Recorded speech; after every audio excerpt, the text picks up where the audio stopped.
खुलुमबाय लोगोफोर, आं दिनै दोंसे खन्थाइ लानानै फैदों। खन्थाइनि मुं सिमां दङमोन आंहाबो।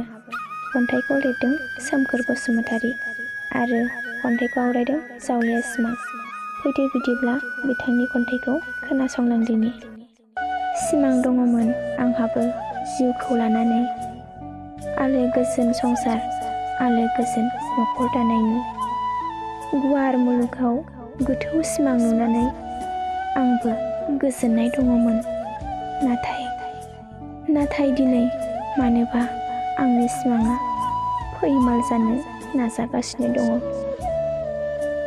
देहानि गाज्रि हालोदा आंखौ जेब्लायबो गेजेरनि लामायाव दावबायहोगासिनो दङ। नाथाय आंनि सिमाङादि आंखौ दिनैसिम नागारना थाङाखै। थारैनो बियो इसोरनि सोरजिनाय। आजोला बैसोखौ लानानै हरखाबै बुहुमखौ नागारलांनो गोसो जागोन। गुवार मुलुगाव आंहादि बेसेबां गोजोननाय दङ आं।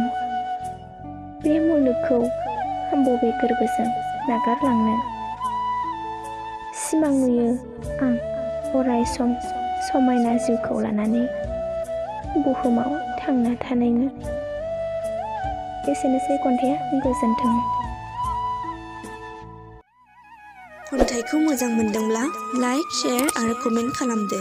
लोगोसे जोंनि जावलिया सिमां इउटुब चेनेलखौ साबस्क्राइब खालामनो दाबाव। आरो फेसबुकआव नायदोंब्ला जावलिया सिमां फेसबुक पेजखौ लाइक खालामनो दाबाव।